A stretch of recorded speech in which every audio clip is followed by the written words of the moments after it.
Bueno, continuamos con el ítem 6. La siguiente representación gráfica ilustra la circunferencia C y las rectas M y N.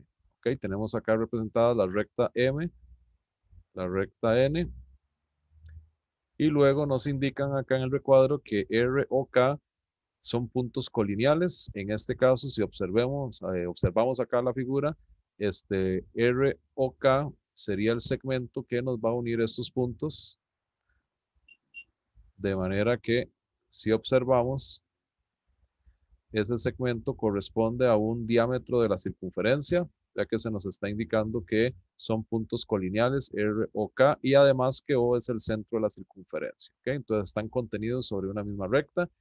Dice además que K es el único punto que comparte C y N. En este caso, K sería este punto de la parte inferior que corresponde al punto de tangencia. Y R, el único punto que comparten C y M. De nuevo, R, el punto que está en esta parte superior, que sería de nuevo el punto de tangencia de la recta M con la circunferencia C. Aquí lo que se debe recordar es el asunto que tiene que ver con respecto a la recta tangente, que toda recta tangente siempre es perpendicular con el radio en el punto de tangencia. Entonces, en este caso tenemos que acá forma un ángulo de 90 grados y en esta otra sección también se forma otro ángulo de 90 grados por ser justamente una recta tangente y tenemos dibujado el radio en el punto de tangencia. Otra cosa que se debe tomar en cuenta es la siguiente, que además de que formen ángulos de 90 la recta con el radio, ambas rectas están unidas por un segmento, ¿verdad? Que sería en este caso el diámetro de la circunferencia. De tal manera que si hay un ángulo de 90 grados con respecto a ese radio o diámetro y la recta M, y también existe un ángulo de 90 grados entre la otra recta M y ese diámetro, por lo tanto podemos considerar que las rectas M y N son rectas paralelas porque ambas están unidas por un diámetro y ellas ya tienen esa condición de ser perpendiculares al radio y por lo tanto van a ser entonces entre sí paralelas. Esa es la única situación o condición en la que podemos garantizar que esas dos rectas, tanto M como N, tienen que ser rectas paralelas entre sí. Teniendo eso ya claro, vamos entonces a las opciones. Dice, con base en la información dada, considere las siguientes proposiciones. 1. Con certeza la recta RK. En este caso, la recta RK sería la recta que está sobre esa que hemos indicado ahí en color rojo, ¿verdad? Que hemos resaltado. Esa sería entonces la recta RK. Y dice que es perpendicular a M. Dijimos en un principio que ese diámetro RK es perpendicular justamente a la circunferencia, entonces quiere decir que la recta RK que está contenida sobre ese diámetro también tiene que ser perpendicular a la recta M, por lo tanto el primer caso es correcto. Luego la segunda proposición, con certeza N y M son paralelas, ya lo habíamos entonces comentado antes. Justamente la recta N es perpendicular con ese diámetro y la recta M también es perpendicular a ese diámetro y ese diámetro está uniendo ambas rectas, por lo tanto ambas tienen que ser paralelas entre sí. Por lo tanto, es correcta la segunda proposición y de ellas verdaderas, entonces la respuesta sería ambas. Ok, continuamos con el ítem 7. En este caso tenemos una situación de lo que corresponde a traslación de circunferencia. Entonces, para el caso de traslación nos dan lo siguiente. Dice que si la circunferencia C dada por x menos 4 al cuadrado más y más 1 al cuadrado igual a 49, se le aplica una traslación de 3 unidades hacia abajo, paralelo al eje Y. Entonces se obtiene una circunferencia cuyo centro corresponde al punto. Entonces acá lo que debemos de tomar en cuenta es lo siguiente. Si nos están dando la ecuación de la circunferencia y además nos indican que se aplica una traslación, en este caso una traslación de 3 unidades hacia abajo, recuerden que acá lo único que nos interesa en traslación es saber cómo se va a mover la circunferencia. Ella no va a cambiar de tamaño, no se va a hacer más grande ni pequeña, sino simplemente vamos a cambiar de posición con respecto a su posición original. Por lo tanto, acá lo que interesa es conocer si es arriba, abajo, derecha, izquierda. El resto que nos den como datos no es relevante, simplemente tener presente eso. Entonces, ¿qué vamos a hacer? Bueno, primero lo que nos piden dice que cuál es el centro. Se obtiene una circunferencia cuyo centro corresponde al punto. Entonces nos están pidiendo que cuál es el centro trasladado. ¿Ok? Queremos saber, se obtiene una circunferencia cuyo centro corresponde al punto. Entonces, ocupamos el centro trasladado. Ahora, en este caso, tenemos la ecuación original. Entonces, en ese caso, la ecuación original lo que nos indica es que el centro original, ¿verdad? Tenemos el centro original con una ecuación, ¿verdad? Cuyo par ordenado, entonces vamos a obtener que sería el 4, menos 1. Recordemos que si tenemos x menos 4, y más 1, a la hora de devolvernos, de regresarnos al centro, ¿verdad? De dónde fue que se obtuvo esa ecuación, lo que hacemos es cambiar los signos, al igual que si vamos a escribir la ecuación a partir del centro, lo que hacemos es cambiar signos. Entonces, nos va a quedar que el centro original es el 4, menos 1. Pero luego necesitamos conocer la traslación. En este caso nos están diciendo que la traslación se basa en 3 unidades hacia abajo. Entonces, acá resulta que 3 unidades hacia abajo tiene que ser, en este caso, en el eje Y, ¿verdad? Porque el eje Y es arriba, abajo, derecha, izquierda es el eje X. Entonces, como es hacia abajo, quiere decir que es en el eje Y negativo, ¿verdad? Porque justamente vamos en la dirección, hacia el lado inferior del sistema de coordenadas. Por lo tanto, vamos a tener que en el eje X no me indican absolutamente nada. Vamos a tener 0 cuando no me indican cómo se traslada en ese eje. Y en el eje Y entonces vamos a tener menos 3. Ya conociendo esos dos datos, ¿verdad? Del centro original y la traslación, que realmente yo lo doy como un vector de traslación, vamos a realizar la suma de esos dos valores. ¿Ok? Entonces acá jugamos como si fuera la opción de coloco y sumo cuando se nos enseñaba en la escuela para realizar las operaciones. Entonces vamos a sumar el y con el y, el x con el x, menos 1 más menos 3, en ese caso nos da menos 4, el 4 más el 0 nos da 4, de tal manera que el resultado que hemos obtenido acá corresponde al centro trasladado.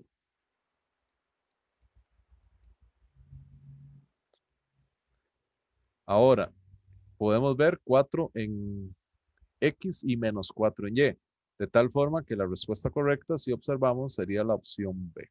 ¿Ok? Entonces, siempre que queramos encontrar el centro trasladado, lo que vamos a hacer es sumar el centro original con la traslación que nos estén aplicando. ¿De acuerdo? Ahora, vamos con el caso número 8 que tiene algo en particular. Resulta que el ejercicio 8 nos hablan de que ahora si al aplicar una transformación a la circunferencia dada por x más 1 al cuadrado más y menos 7 al cuadrado igual a 25, se obtiene la circunferencia dada por x2 más y menos 7 cuadrado igual a 25. Entonces, lo aplicado corresponde a una traslación, ¿verdad? Nos hablan de que se hizo una traslación de una unidad hacia. Entonces, quieren saber cómo fue que se realizó la traslación. Si fue hacia la derecha, si fue hacia la izquierda, si fue hacia arriba o si fue hacia abajo. Entonces, en este caso, vea que se nos brindan dos ecuaciones. Tenemos la ecuación original y la ecuación de la circunferencia trasladada después de aplicada la traslación. Entonces, lo que se va a proceder es a obtener justamente esos dos centros. Entonces, siempre que se nos pida la traslación, o sea, el vector de traslación, o el centro original de una circunferencia, vamos a determinar primero siempre lo que corresponde al centro trasladado. Entonces, primero va a ser el centro trasladado. En este caso, el centro trasladado corresponde al centro que vamos a obtener de esta circunferencia que está en verde, que en este caso sería el 0,7. Recordemos que si la componente o la letra X está en este caso sola es porque es un 0 y el Y-7 cambiamos el signo a 7 positivo. Luego, procedemos de la misma manera con la ecuación original. En este caso tenemos X más 1, entonces vamos a tener que el centro original va a tener coordenadas, en este caso, de si es un más 1, entonces cambiamos a menos 1 y si tenemos un menos 7, eso va a cambiar a un 7 positivo.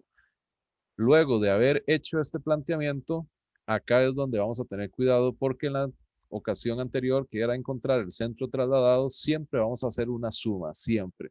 En este caso tenemos que colocar centro trasladado siempre de primero, luego el otro dato que conozcamos, ya sea el centro original o el vector de traslación, y la operación que vamos a efectuar en este caso corresponde a una resta. Siempre, siempre vamos a resolver esto con una resta. Y eso nos va a dar justamente lo que andamos buscando, que en este caso lo que queremos es el vector o la traslación. Entonces, lo que queremos es la traslación.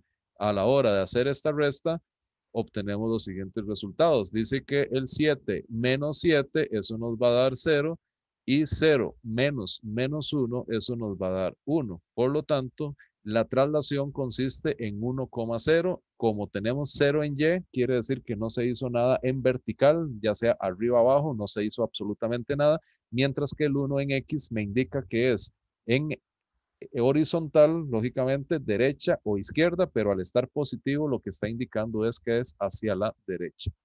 Entonces, en este caso se desplazó una unidad hacia la derecha, simplemente. El resto de lo que nos pongan por acá no es importante, lo que necesitamos es que acá si obtuvimos que es derecha, solamente la derecha, ¿verdad? El 1 positivo. ¿Estamos? Y eso sería con respecto a lo que tiene que ver con circunferencias.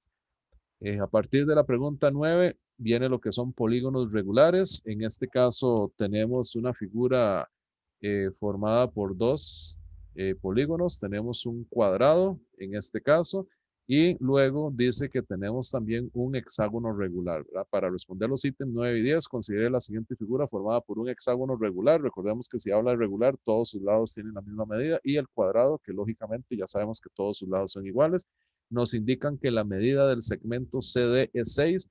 Por lo tanto, si ustedes observan, 6 es la medida de uno de los lados del hexágono, pero al ser uno de sus lados, todos tienen la misma medida, por lo tanto el BG también va a medir 6 y si observamos corresponde al lado del cuadrado también. Entonces acá vamos a tener 6, 6 en el cuadrado. ¿De acuerdo? Entonces si vemos la pregunta número 9, nos están pidiendo por el área del cuadrilátero o de la figura AHGB corresponde a. Entonces si observamos el AHGB, que es el que nos están indicando acá, sería el cuadrado en este caso. Entonces, el área. Recuerden que cuando nos piden el área, corresponde a toda la región que tenemos encerrada. Eso sería el área de esa figura. Ahora, como es un cuadrado, es una de las áreas que ustedes deben recordar. A eso desde la escuela técnicamente se viene trabajando. Ya sabemos que el lado del cuadrado mide 6, por lo que mencionamos anteriormente. Entonces, si el lado mide 6 y el área para un cuadrado se determina con la expresión L a la 2, ¿verdad? El lado al cuadrado, acá tenemos que sería 6 al cuadrado y eso nos va a dar 36. De tal manera que la respuesta entonces sería la opción D para lo que con respecto a lo que es el área de ese polígono. Luego nos piden el perímetro de BGFEDC corresponde a. Ahora, si nos hablan de perímetro, el perímetro es la suma de todos los lados, es el contorno, ¿verdad? Toda la periferia, ¿verdad? La orilla que tenemos en la figura. Entonces, si nos vamos de nuevo a la figura, en este caso, vea que se nos dice que es el BG y termina con el C. Va de BG hasta terminar con el C. Entonces, si ustedes observan y eliminamos las cosas acá innecesarias, tenemos que el polígono en cuestión sería este.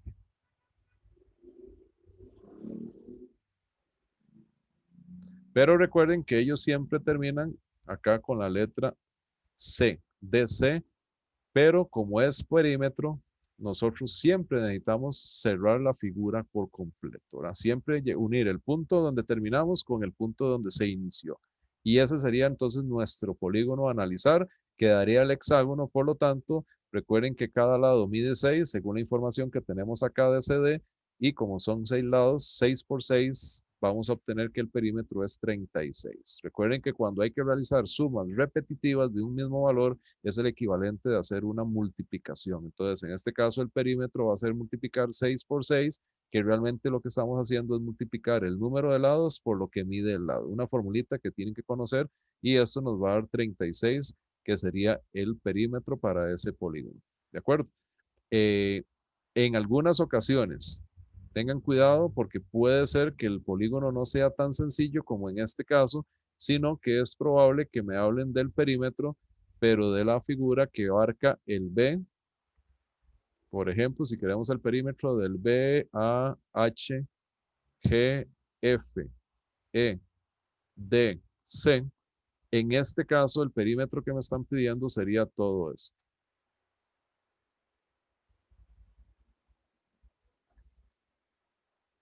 ¿De acuerdo?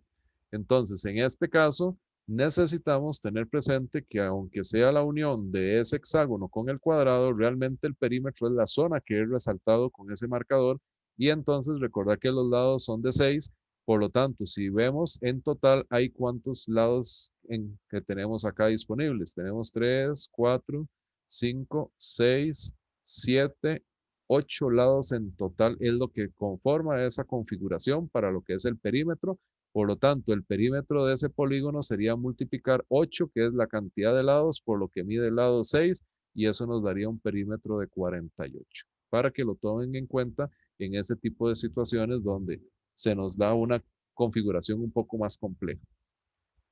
Ok, continuando con esta cuestión, tenemos un ejercicio 11 que tiene que ver con lo que es polígonos regulares. En este caso hay una hojita de fórmulas que ustedes van a tener en el examen. Justamente hay una sección donde habla polígonos regulares y ahí estaría la cantidad de fórmulas, que son como 6 aproximadamente de polígonos regulares, aparte del área.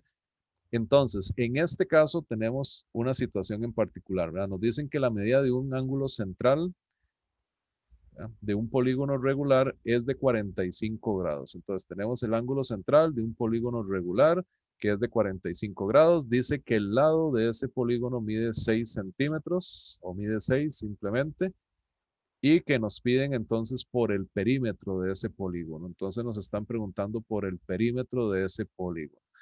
El problema está en que no se nos ha brindado información del número de lados o cuál polígono en particular es. Entonces, el dato del ángulo central justamente tiene que ver con eso, que ustedes puedan determinar cuál es el número de lados que corresponden a ese polígono regular. Eso lo vamos a tener en la lista de fórmulas que le mencionaba. Aparece el ángulo interno, la suma del ángulo interno, ángulo central, ángulo externo, diagonales totales. Entonces, en este caso, tenemos que el ángulo central, que es el dato que nos están dando, dice que el ángulo central corresponde a 45 grados. Ahora, si buscamos la formulita viene escrita con M, ángulo central, igual a 360 entre N. Esa M simplemente lo que indica es la medida de ese ángulo, pero recordemos que acá desconocemos cuántos lados tiene el polígono. Entonces, esa es la formulita que nos va a servir. ¿Por qué razón? Porque es el dato que nos han brindado. Nos han dado que el ángulo central es de 45 grados. Simplemente sustituimos el 45 en 360 sobre n, hacemos el despeje del caso. Para las personas que utilizan la calculadora para otro tipo de despejes más complejos, vamos a hacer un breve repaso.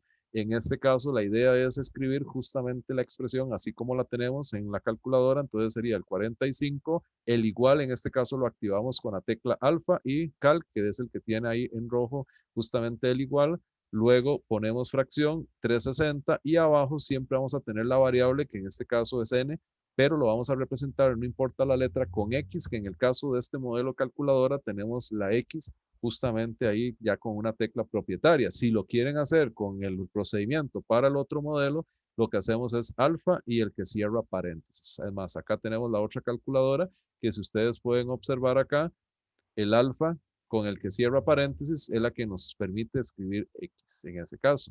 Entonces, ya teniendo la expresión escrita, presionamos Shift Calc. Siempre nos va a pedir un valor para X. En este caso vamos a utilizar un valor de 10 para hacer nuestros despejes. Le damos igual, igual. Y en este caso, el resultado que nos da es de 8. Entonces, quiere decir que n es igual a 8, o sea que es un octágono, tiene 8 lados y ya con eso podríamos calcular ahora sí el perímetro del polígono, que es lo que nos están pidiendo. Entonces recordemos que el perímetro es n por L, siempre para un polígono regular. El número de lados ya lo tenemos, que es 8, por lo que mide el lado, que en este caso es 6, y ese producto nos va a dar 48, que es el perímetro que tenemos para este polígono regular. ¿De acuerdo? Vamos con preguntas 12 y 13 para terminar lo que tiene que ver con esta parte de geometría. Entonces, en el caso del ejercicio 12, dice, considere la siguiente información sobre el polígono AFDCB. Entonces, nos indican que el polígono tiene esos vértices. Si lo marcamos acá, el vértice A, el vértice F, el D, el C y el B, quiere decir que entonces la figura que están mencionando sería esta que está acá.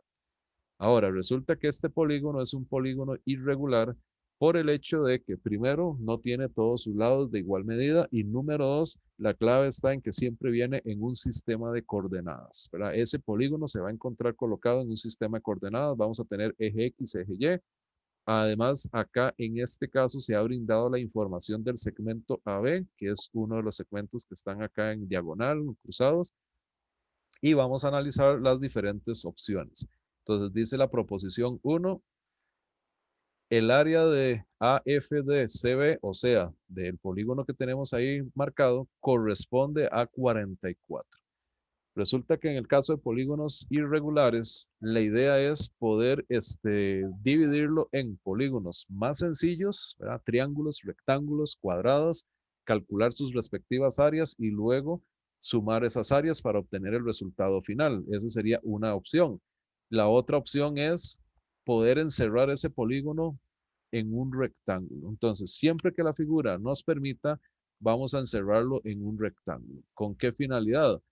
Que nos facilite el trabajo para efectos de calcular las áreas. Entonces, por ejemplo, en este caso tendríamos el polígono encerrado en esa región. Vamos a tratar de que nos quede en un solo trazo para que lo resalte. Entonces, la idea sería poderlo colocar ahí. ¿De acuerdo? Entonces, si tenemos eso, vamos a hacerlo que quede mejor. No sé por qué lo cambia de tamaño. Entonces, lo vamos a encerrar acá. Ok, de manera que la idea más o menos sería esa. Entonces tenemos un rectángulo.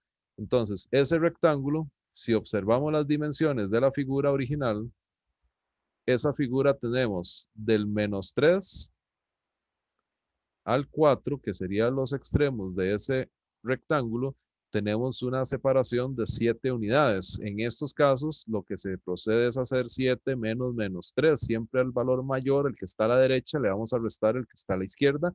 Y si fuera en vertical, al valor que tenemos en la parte superior, le vamos a restar el que está en la inferior y así obtenemos la diferencia entre ellos dos. Y en este caso nos va a dar que es 7, aquí era un 4, perdón, porque era 4 el valor, entonces 4 menos 3, eso nos va a dar una longitud de 7. Entonces quiere decir que esta parte de acá mide 7 y luego necesitamos la altura. En este caso la altura es más sencillo porque el asunto es que aquí estamos en el 0 y en este punto estaríamos llegando al 8. Entonces quiere decir que esta altura es un 8. Entonces tendríamos un rectángulo de 7 por 8, podemos calcular el área de ese rectángulo, entonces el área sería largo por ancho o base por altura, cualquiera de los dos es lo mismo, acá sería 7 por 8 y eso nos da que el área es de 56, ¿de acuerdo? Eso sería el área entonces del rectángulo que nos va a encerrar en ese caso la figura, que sería el que nos va a quedar acá. ¿Ok? Pero luego, como nosotros queremos la figura que tenemos ahí, vea que nos queda un espacio ahí que no corresponde a la figura original. El espacio que no corresponde es esta región que queda acá, que si ustedes lo observan, al final de cuentas, eso es un rectángulo, un triángulo, perdón. Entonces, si es un triángulo, debemos recordar la formulita y cuáles serían los datos para ese triángulo. Resulta que ese triángulo lo tendríamos algo así. Dice que aquí está el C, aquí está el B y aquí está el punto A, el vértice A. En este caso, la base de ese triángulo, ¿verdad? Aunque esté en forma, por decirlo así, horizontal o vertical la base, esta sería nuestra base, que sería el segmento de A que va desde A hasta C. En este caso eso mide 8, ya lo hemos determinado también para la altura o el largo del rectángulo, entonces en este caso esto mide 8. Y la altura en este caso la determinamos en la parte interna de la figura. Resulta que esa altura sería en esta sección de acá. que ahora si lo buscamos en el eje X, corresponde a lo que hay desde el -3 hasta este punto del 0. ¿Ok? Sería esta parte de acá, este sector, ¿verdad? Entonces, de -3 a 0, si hacemos la diferencia, sabemos que hay 3 o 0, menos 3 nos va a dar 3. Entonces, quiere decir que la altura de este triángulo es 3 y calculamos el área ahora de este triángulo. En este caso, el área del triángulo, otra formulita que tienen que conocer es base por altura dividido entre 2.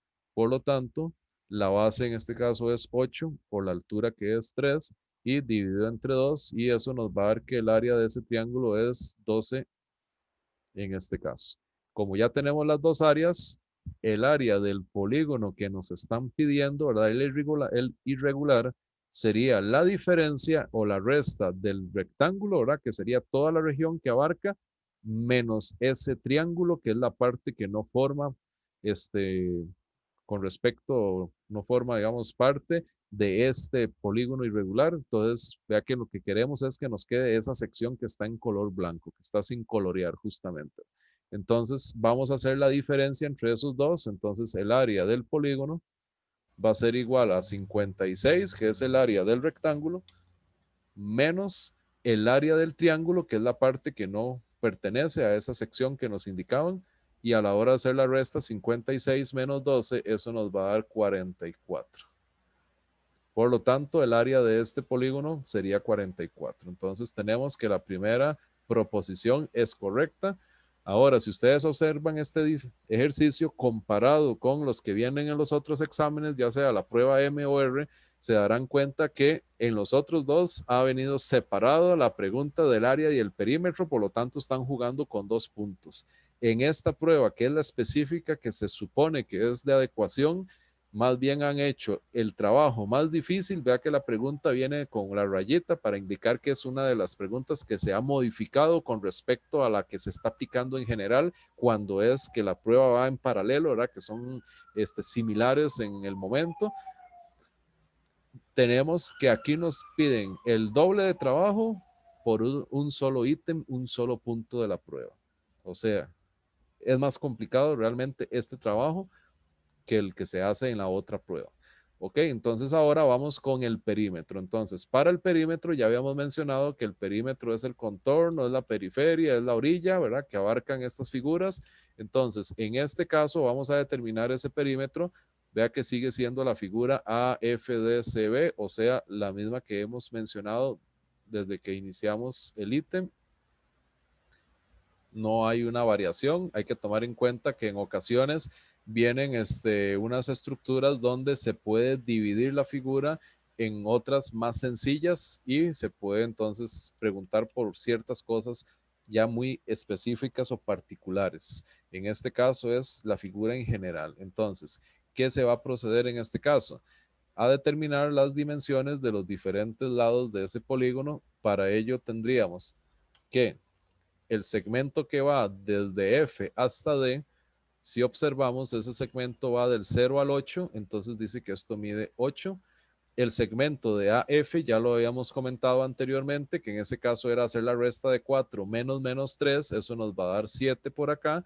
Lo mismo sucede con el segmento de DC, el D está ubicado con 4, mientras que el C está ubicado en -3 en la horizontal, de tal manera que 4 menos 3 nos vuelve a dar 7, pero tenemos un detalle extra que nos dicen que el AB mide 5, entonces acá ya tenemos que el AB mide 5.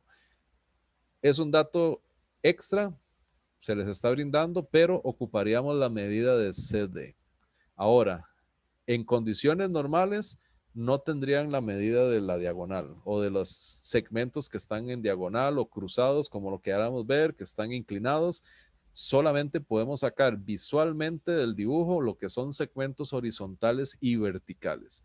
Entonces, aquí vamos de una vez a abordar cuál sería la técnica para poder encontrar la medida del CB, aunque aquí alguno podría decir es el mismo que AB, pero vamos a ver el por qué razón y cómo sería en cualquier otro ejercicio que no tengan esos segmentos en diagonal.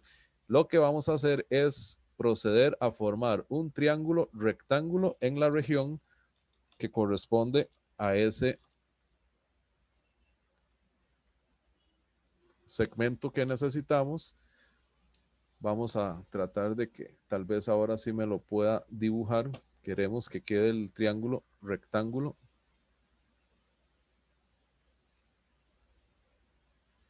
Ahí está el triángulo rectángulo.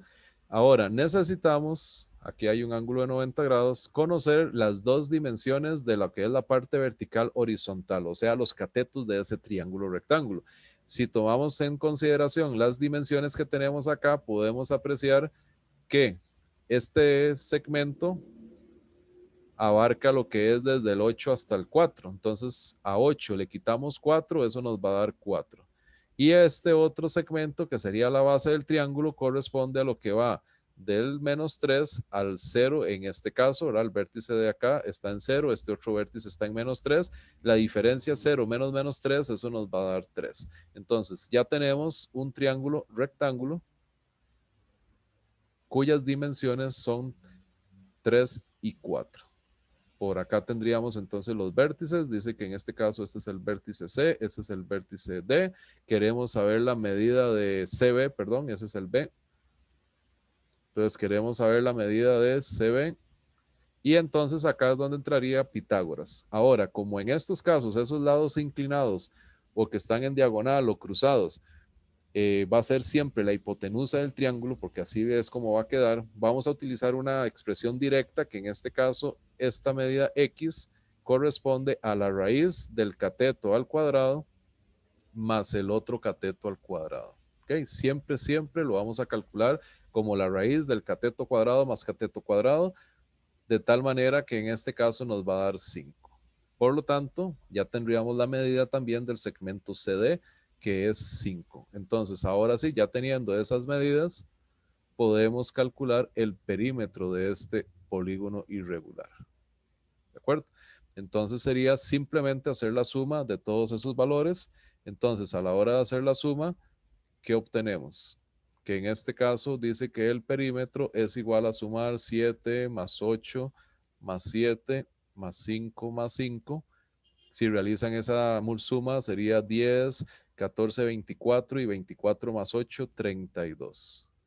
Y si revisamos lo que es las opciones del ítem, ¿verdad? Las proposiciones que se nos brindan, dice que el perímetro del polígono S AFDCB corresponde a 32, es correcto. Ya tenemos que el perímetro es 32 y por lo tanto de ellas son verdaderas, en este caso ambas.